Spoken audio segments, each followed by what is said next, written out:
hoje que eu já deveria ter começado há mais tempo, tá? Se você é uma pessoa que não é interessada em aprender, estes áudios que eu estou colocando não servirão de nada. Se você procura trabalho de pacto e amarração, quer saber sobre aberturas, pula esse áudio aí, porque esse vídeo aqui que tem só áudio não vai te servir de nada. Tem playlist de assuntos que te interessam aí no canal. Estes áudios, eles servirão para pessoas que estão estudando, querendo se aprofundar no ocultismo. Eu não deveria começar este trabalho por Kenneth Grant, que foi um ocultista, tá? Não deveria. Mas como ele está muito ligado ao Telema e à magia do caos, e ele foi um dos responsáveis pela ascensão dos ritos tifonianos, eu vou começar por ele. A leitura que eu vou fazer aqui hoje, ela está até na internet, tá? Eu vou começar com uma coisa bem simples mesmo. E depois eu passarei para livros que aí vocês não vão encontrar, tá? Que são livros que aí vocês vão ter que se associar a bibliotecas e procurar os livros lá, porque já botei até alguns aqui a traduzir para poder fazer a leitura para vocês. Mas hoje nós vamos começar, tá? Com o legado deste senhor, que é o Kenneth Grant, que nasceu em 1924 e veio a falecer em 2011. Veja que faz pouco tempo que ele faleceu.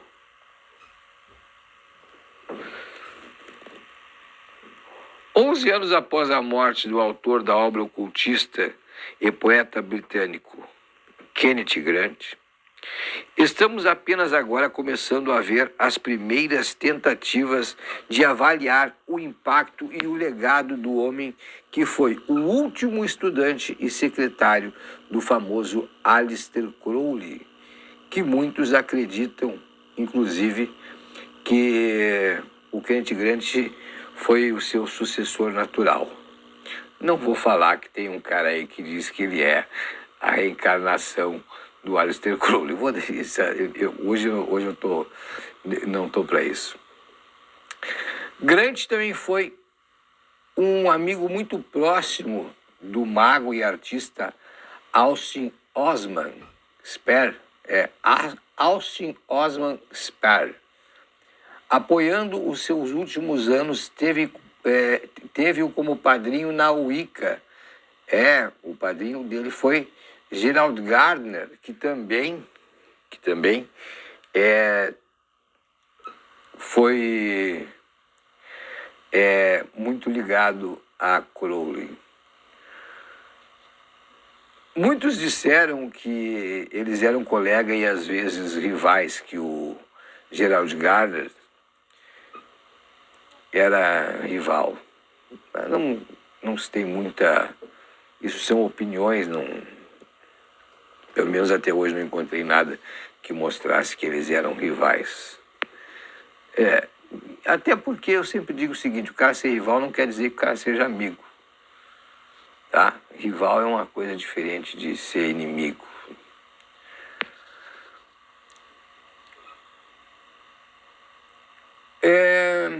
Assim como durante seu tempo com Crowley, conheceu a sacerdotisa da nova era, Dion Fortune.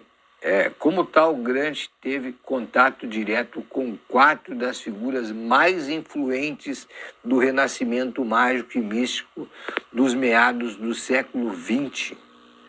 Com relação ao seu próprio trabalho, os 9 volumes das 3 trilogias tifonianas de Grant, escritos ao longo das 3 décadas de 1972 até 2003, assim como vários volumes de ficção com temática oculta e memórias de personalidades mágicas que ele encontrou, abrangem temas como alquimia, cabala, controle dos sonhos, egiptologia, mitos de culto,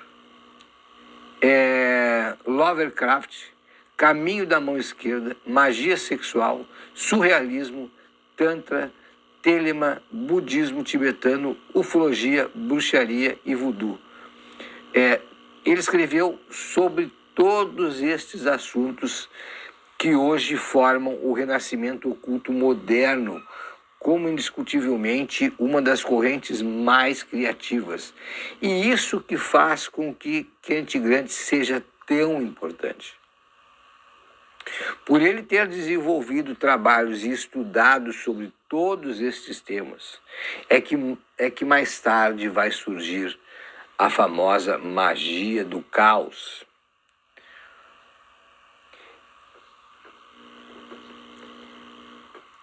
O Grant, ele nasceu em 23 de maio de 1924. Muito pouco se sabe sobre os antecedentes de Grant. Ou sobre a biografia real dele, não tem muito que se sabe dele.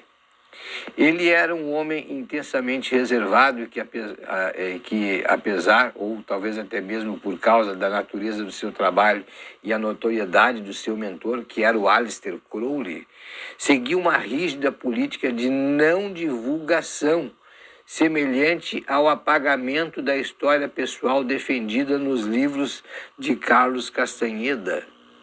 Tá? Quem já leu Carlos Castanheda sabe do que eu estou falando.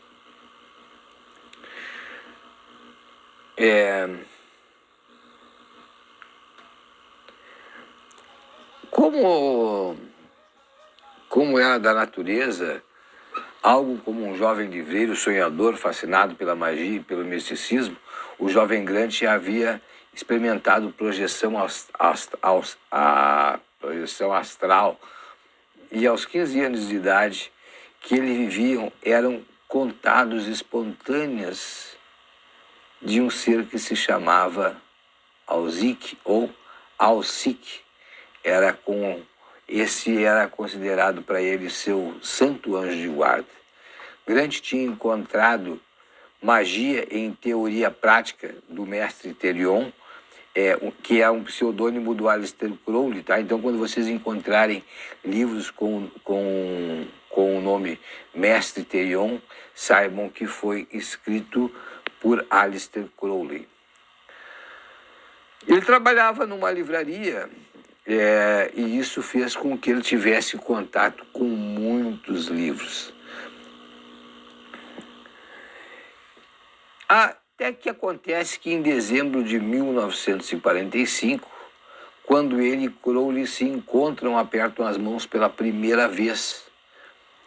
E foi assim que o jovem Grant se tornou, por um tempo, um assistente secretário do velho Magus, ao abandonar Londres devastada pela Blitzkrieg, né? a intervenção alemã que aconteceu em Londres, que foi a famosa guerra rápida, né? que os generais de Hitler desenvolveram. Então ele sai de Londres, né? E vai morar em Netherwood, onde a grande besta, né? O Aleister Crowley, que era considerado a grande besta, embora hoje em dia a gente tenha muitas bestas maiores que o Aleister Crowley. Aleister Crowley era um gênio da sua época, tá? Vocês vão dizer, bruxo, mas tu critica o homem. Eu critico algumas das suas ideias, tá? Não critico o trabalho todo dele, assim como não critico o trabalho de ninguém. Sempre separo aquilo que eu acredito e aquilo que eu não acredito, tá? Portanto, que Aleister Crowley escreveu diversos livros, eu não escrevi nenhum. O bruxo não escreveu nenhum. O bruxo escreve textos e coloca na internet de forma gratuita. Não tem interesse em vender nada para vocês. Tá, então se tornaria aprendiz de magia de Crowley e seria iniciado na ordem que o Crowley tinha, que era a Ordem do Templo Oriente. Conheceria pessoas como John Fortune, Gerald Garner, Lady Frida, uma artista talentosa que ilustrou Superlativo, o livro do tarô de Thoth de Crowley.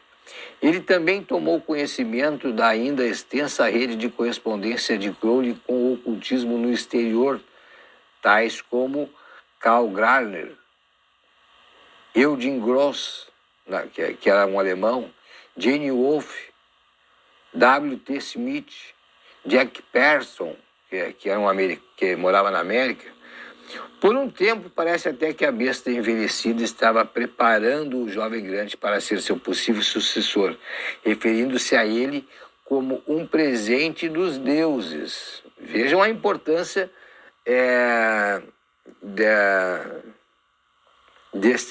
desta pessoa, tá? Que o próprio Crowley considerava que ele era um presente que os deuses tinham colocado na vida dele para que pudesse seguir o seu trabalho. Mas mesmo nesta fase inicial, a propensão de Grant para o devaneio e para outro mundo desnorteou e frustrou o homem mais velho, que afinal de contas procurava assistência prática no dia a dia em primeiro lugar e treinar um herdeiro em segundo. Ele queria um secretário, alguém que fizesse as coisas para ele. Ele não estava tão interessado assim em ensinar, e isso fez com que, não que se afastasse, mas que o Grant perdesse um pouco do interesse pelo Crowley. Mas antes do Crowley iniciar o Grant no grau 19 da Otto e fornecê-lo uma carta para montar um acampamento da ordem, termina porque ele passa algumas coisas para o Grant, e aí o Grant meio que fica como herdeiro, né? Pouco depois da morte do Crowley, também conheceu um homem que mais tarde provaria ser quase tão influente sobre ele quanto a grande besta, embora mais na forma de uma eminência parda que influenciou Grant nos bastidores. Ele forneceu uma iniciação e inspiração que teve um impacto definitivo na reformulação da Telema de Grant, porque os rituais de Telema de Grant eram um pouco diferentes. Por isso que eu digo para vocês, ele que viveu na época do Crowley, que estudava com o Crowley, que era o secretário do Crowley, também não concordava com tudo das ideias do Aleister Crowley, assim como eu também não sou obrigado a concordar com tudo, respeito o trabalho, mas não sou obrigado a concordar com tudo. Aliás, isso é uma das bases telemistas, né?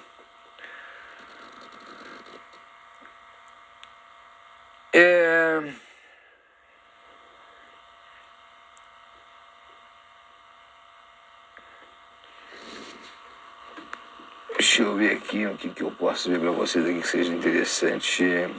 Bom, depois da reformulação do Telema de Grant no propósito e rituais do ramo da Otto, tá? Que ele fundou, lembra que passou ele já era grau 19, muito do foco das suas trilogias tifonianas, isso está se nota essa diferença quando começa a se ler os trabalhos das trilogias tifonianas que o Grant escreveu. Seu nome era David Curwen. Esse foi a pessoa, tá, que influenciou o Grant depois do Aleister Crowley. Um alquimista praticante e aluno do Tantra que havia dado o passo da devoção a um guru indiano, incomum para aquela época, né? David Curwen foi mencionado pela primeira vez nas memórias de Grant em 1991. Se vocês quiserem procurar o livro chama Relembrando o Diário de Aleister Crowley, tá? Vocês procurem por aí, que foi, que vocês vão encontrar. Aí tem uma citação aqui, que não vem ao caso.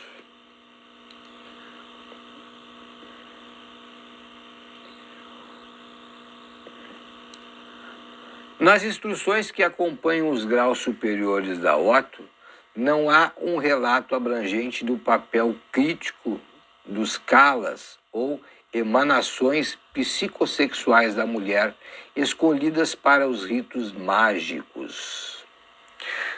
Agora começa a ficar um pouco mais profundo, embora esse texto aqui seja bem simples, tá? Vou repetir aqui para vocês entenderem.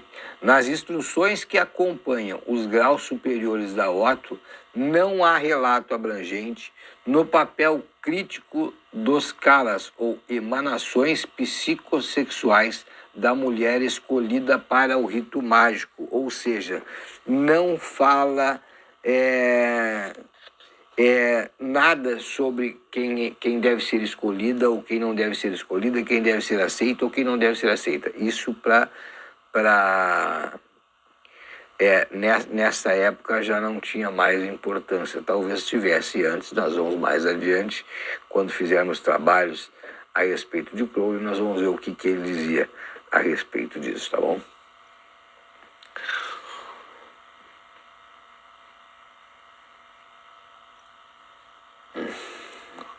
O comentário foi um abrir de olhos para Crowley, que explicou algumas das suas preocupações durante minha estada, isso é palavras do Grant, tá? Durante minha estada no Network. Estas envolviam uma forma de rejuvenescimento. Faltava a Otto algumas chaves vitais para o verdadeiro segredo da magia de Crowley, que Crowley afirmava ter incorporado nos graus mais altos. Curwen, sem dúvida, sabia mais sobre estes assuntos do que Aleister Crowley, e Crowley ficou extremamente irritado com isso, porque Grant agora estava seguindo os ensinamentos de Crowley e não de Crowley. Apesar das suas credenciais externas como ocultistas, às vezes transgressor, como um bissexual promíscuo e drogado, Aleister Crowley ainda era em muitos aspectos, um produto do seu tempo, e ele pode não ter sido um misógino, mas sofria um chauvinismo masculino, todo típico da origem vitoriana, tá? Que privilegiava a raça branca. Ele também tinha um pouco ou nenhum conhecimento do autêntico Tantra. Estão conseguindo acompanhar? Porque muitos dizem que Aleister Crowley praticava ritos de magia sexual. Eu praticava, mas ele tinha muito pouco conhecimento das fontes originais do Tantra. Então, ele não era conhecedor desta área, tá? Outras pessoas que o eram, e que por isso que às vezes eu digo, olha, o Crowley dizia que era possível ritos de magia sexual, tá? Entre homens entre 2 homens e 2 mulheres. Ele não tinha o conhecimento para isso. Então, terminou com que as pessoas se fragassem disso, e por isso acusaram que ele usava, na verdade, de práticas homossexuais para divertimento, digamos assim, né? E não para rituais.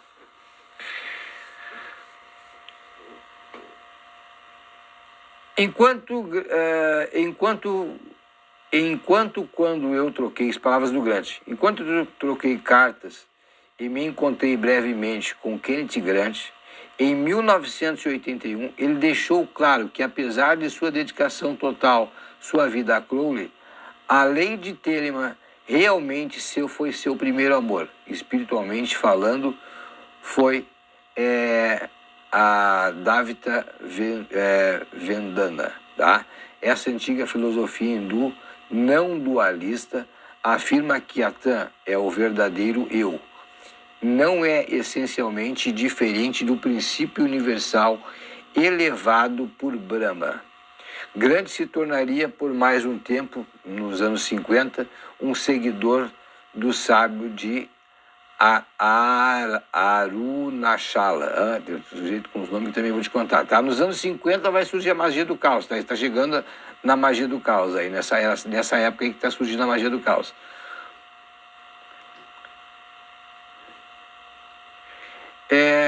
Uma das coisas que se buscava naquela época era a grande pergunta do quem sou eu? Então, isso é o que a verdadeira vontade de alguém. O Telemann preza isso, o que é a tua verdadeira vontade, o que é o teu verdadeiro eu. Por isso, a famosa frase, fazes o que queres, que há de ser tudo da lei. O que Crowley não escreveu foi que fazes o que queres, há de ser tudo da lei, mas depois pagará por aquilo se escolheres o caminho errado. Depois de uma briga de Karl Grant, o chefe nominal da Otto, quando na morte de Crowley sentiu que Grant havia excedido sua autoridade. Houve também conflitos de personalidade, porque Neil Isis LeDodge havia emitido um manifesto em conjunto com o antigo grão-mestre das fraternais Saturne alemã, Eugene Grosbe, com quem Gardner havia se desentendido anteriormente. O resultado foi a expulsão de Grant da ordem. Este Grant desconsiderou, entretanto, considerando sua autorização por ter vindo do próprio Crowley e também seus próprios contatos com os planos interiores. Assim começou a preparação do caminho entre a ordem tifoniana de Grant e o chamado Califado Otto, reformulado na América por Greg McMurtry. Uma chave para entender a noção da gnose tifoniana é a identificação enfática de Grant com Tifon, uma entidade monstruosa da mitologia grega, líder dos titãs que fazem guerra contra os deuses do Olimpo e decididamente feminina, como na mãe de Sete. Grant não hesita em se apropriar desse gigantesco monstro cetônico de múltiplas asas e membros de cobra, que é a Tifon primordial, como um avatar da grande mãe, ou seja, a própria mãe natureza, e ele ousadamente afirma o seguinte: ela tipificou a primeira progenitora numa época em que o papel do macho na procriação era insuspeito. Como ela não tinha consorte, era considerada uma deusa sem um deus, e seu filho Sete, sendo sem pai, também não tinha deus, e era, portanto, o primeiro diabo, o próprio Satã, em lendas posteriores. Em relação a Sete, uma figura sombria primordial de potência bruta do Egito, aborígene, pré-dinástica, mais tarde lançado como assassino do deus rei Osíris, e depois protótipo do deus contra os deuses, que Grant escreveu no prefácio da sua edição de 1990, do que havia sido originalmente seu primeiro livro, chamado O Renascer da Magia. Todos esses livros vocês ainda encontram, tá? Ainda existem esses livros. Não se preocupem que vocês têm onde encontrar esses livros.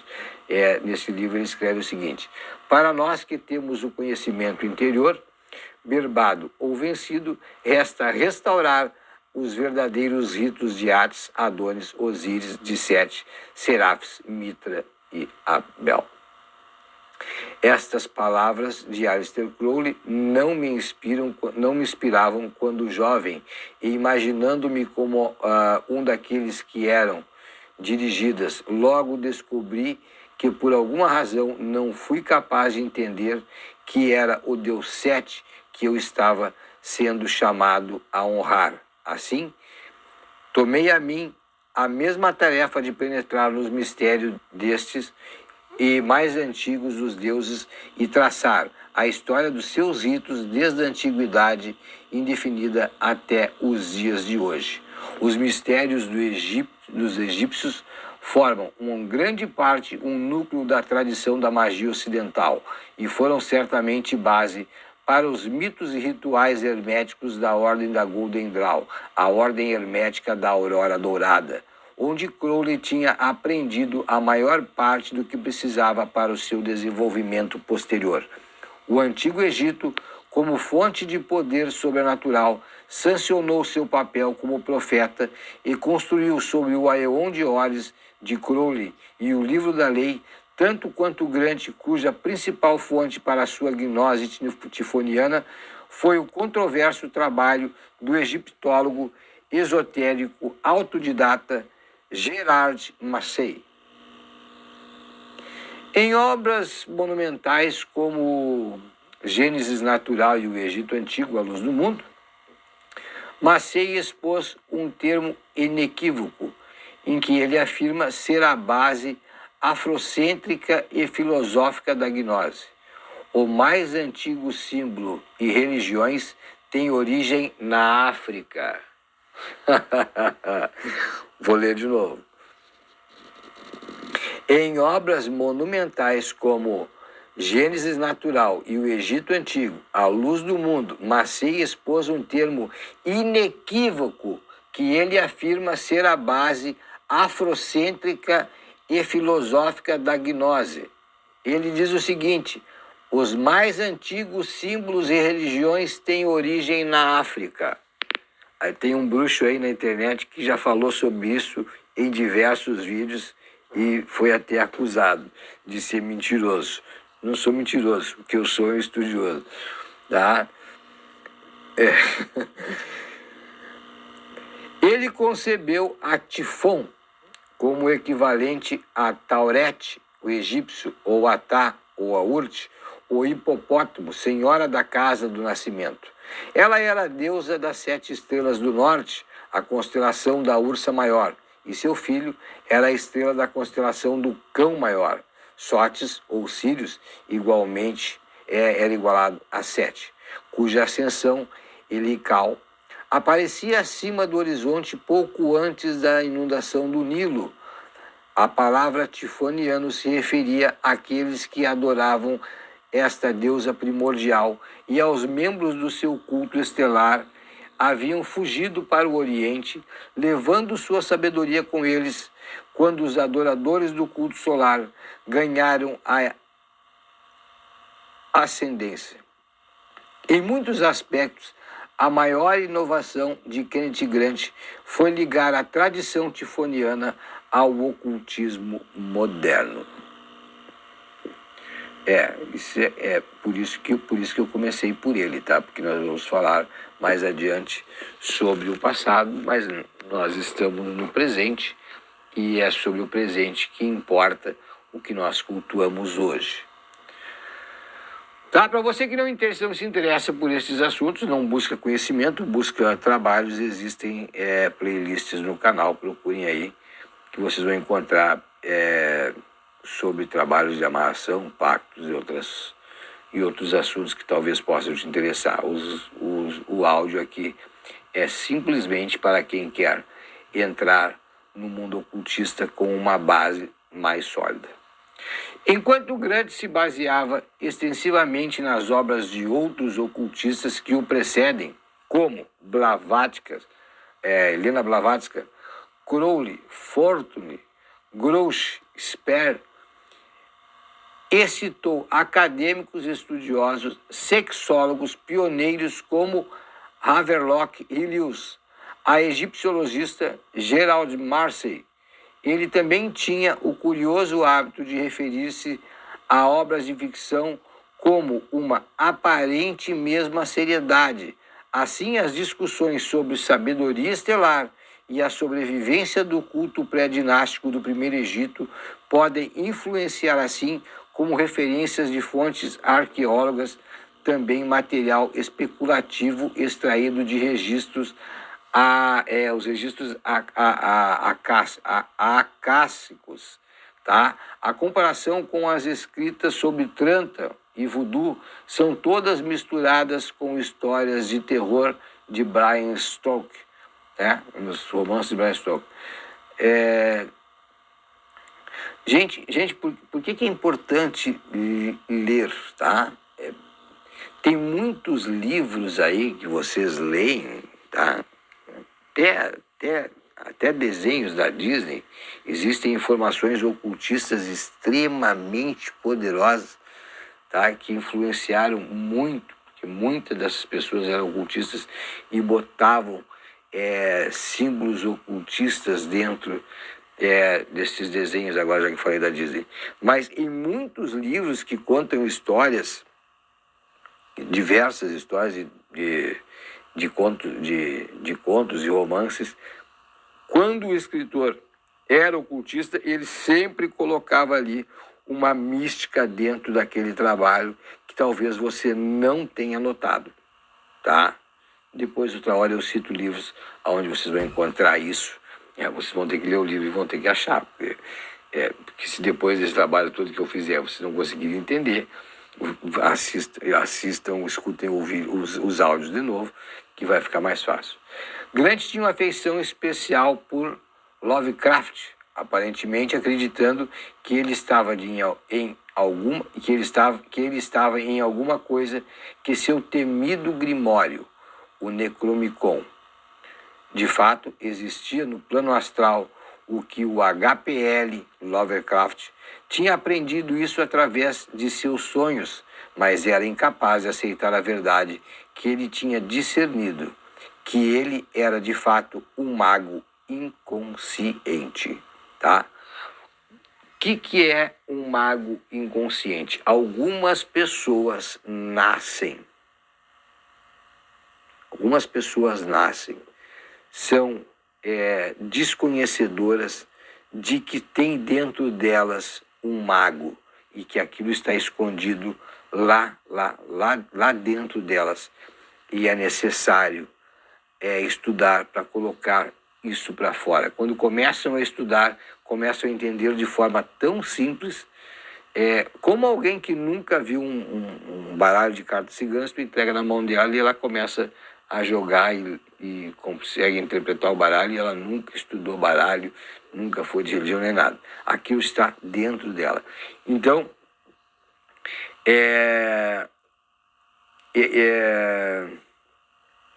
o Lovecraft tinha aprendido isso através dos sonhos, mas ele não conseguia aceitar, entender que ele, de fato, ele era um mago inconsciente. Para aumentar a aparente confusão em várias obras de Grant, deu relatos alegando que dos anais da sua nova loja Isis, que parece como algo da prosa roxa dos escritores de horror sobrenatural, e falou de personagens fictícios como se fossem reais. Prestem atenção nesse detalhe, tá? Muitas das obras fictícias estão ali com personagens fictícios, mas a história que está ali contada é real. Esqueçam que o personagem é um lobisomem, um vampiro. Isso não importa, o importante é a mensagem. É isso que vocês têm que entender, que estas pessoas tinham que escrever dessa forma, porque era uma época ainda de preconceito e de caça às bruxas. Ao meu ver, exatamente, excessivamente literal. Eu acho que em certos escritos, né, tais como os do Grant e até mesmo do Carlos Castanheda, que foi comparado e pode passar desapercebido, tá? Se Dom Juan realmente transformou Castanheda em um corvo, ou se eles saltaram da montanha junto, ou se Crowley realmente perguntou a Kenneth Grant se eles eram parentes distantes por meio de um primo, compartilhado em um clã estendido, por um acaso estava de posse de uma herança de família na forma de um grimório documentado em seu tráfego de gerações, com inteligência de outros mundos. Não há comprovação disso, mas existem essas lendas que este grimório existia e que talvez eles fossem parentes.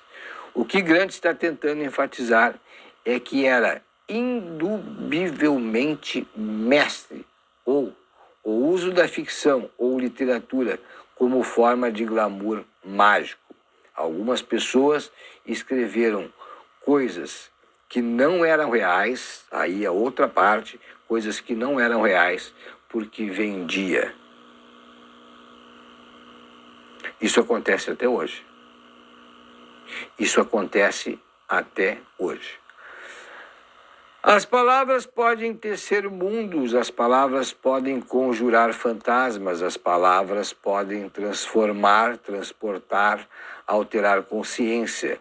O único limite sendo a imaginação, lei hermética, tá? E hermetismo, não esqueçam, são isso baseados nas leis herméticas. É preciso lembrar que a imaginação se preocupa com a criação de imagens, em cujo respeito está diretamente relacionada à antiga Eca egípcia, uma palavra que significava tanto magia quanto criação de imagens. O rol dos escritores que também eram magos, ou alternativamente ocultistas que empregaram a ficção, presta atenção, empregaram a ficção como meio de expressar conscientes mágicos, é longa e distinta. Entre eles eu me colocaria, claro, não com a importância destas pessoas, porque nas obras, nas histórias que eu conto e nas obras que eu escrevi, existe muito de realidade mística, fantasia e realidade, e é necessário que você preste muita atenção para poder separar uma coisa da outra.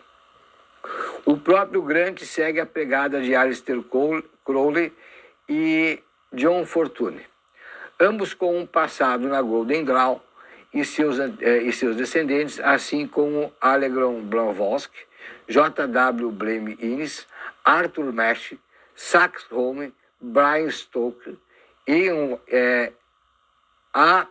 A.E. White.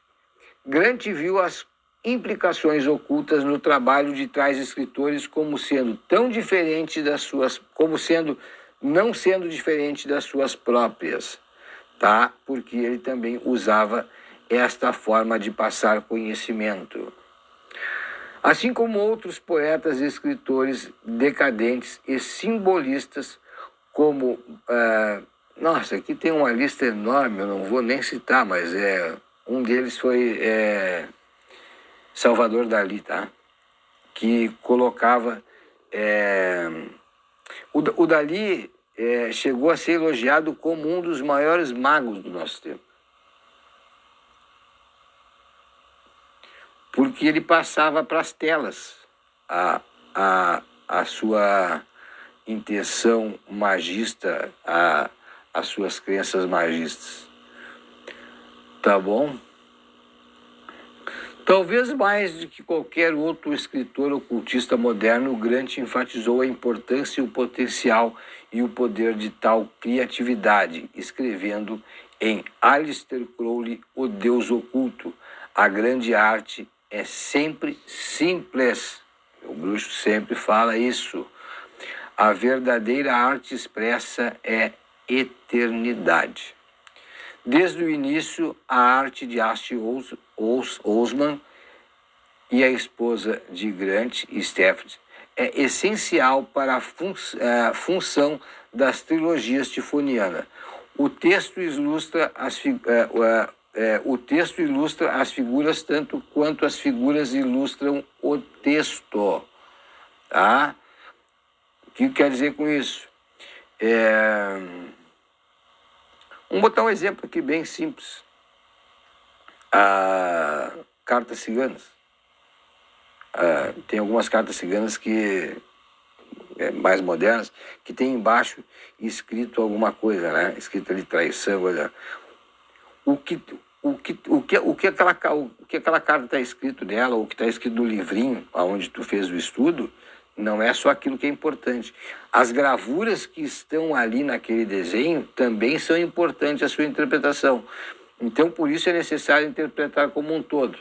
Sempre que se lê um livro, Dogma e Ritual de Alta Magia, por exemplo, aonde tem a figura do Baphomet, tu vai ver a figura do Baphomet e vai ler o texto, mas tu vai olhar para a figura e vai reconhecer ali para que tu possa entender do que é que o texto está falando.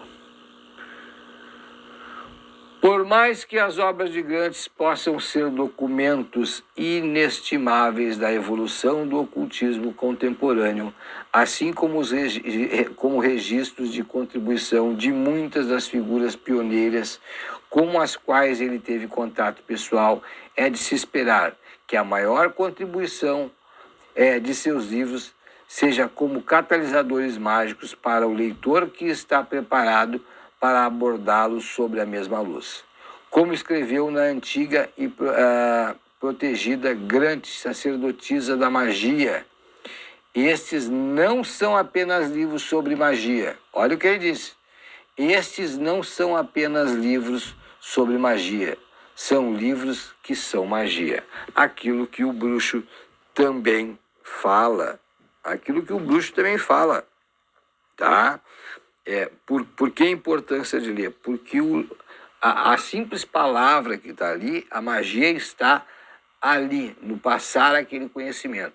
Então, a magia não é só no que está no livro. O livro em si é magia pura. Temos que prestar atenção nisso para que possamos entender.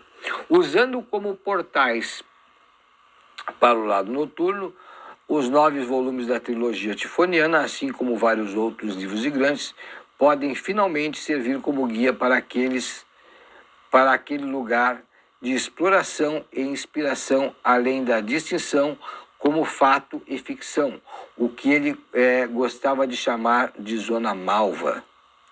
Como tal, eles podem servir como plataforma de lançamento ou mesmo veículo para aquele lugar que cada um de nós precisa encontrar por si mesmo, o lugar onde a magia acontece.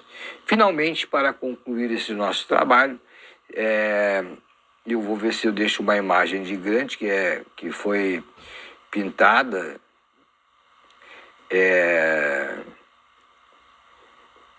de forma até autoritária pela velha escola, e que pode muito bem ter sido assim várias pessoas que levaram a acreditar que era realmente mais fácil lidar se você não fosse um membro da ordem tifoniana, tá?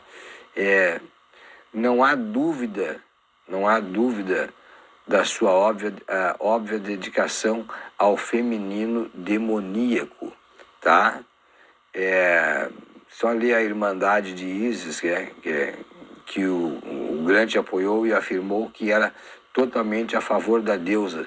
Sua defesa da obra de John Fortune e de Major Cameron, numa época em que a maioria das pessoas, se é que tinha conhecimento delas, apenas consideravam que a viúva de Jack Parsons, seus encorajamentos ativos e suas sucessivas gerações de mulheres fortes ocultistas como Janice Harris, Jane Blaze, Linda Florio, Margaret Inglis e a supracitada Nema, e outras tantas que tiveram por aí, né, dessas novas, não estou falando das antigas, assim como sua devoção vitalícia à sua esposa, a artesã Sefti Grant, cujas obras completam e ilustram vividamente seus livros, todas atestam isso, tá?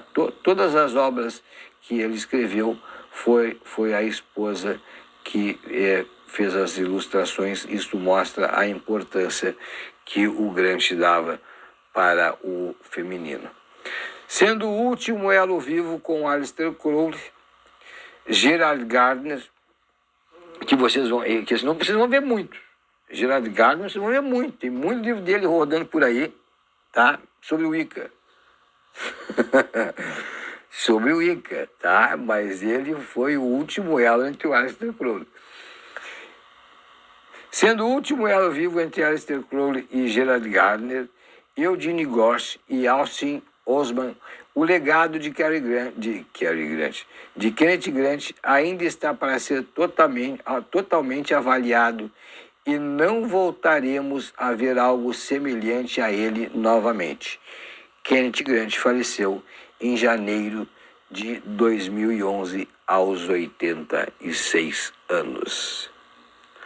Tá bom, gente? Para quem quiser saber mais um pouco, vocês devem procurar. Este texto foi tirado do livro O Legado Mágico de Kenneth Grant. Tá bom? É complicado? Por enquanto ainda não está complicado. Mas como eu disse, esse trabalho é um trabalho para estudo, tá? Para leigo não serve de nada. Mas se você é leigo e quer se aprofundar em conhecimentos, me acompanhe aqui, se inscreva no canal.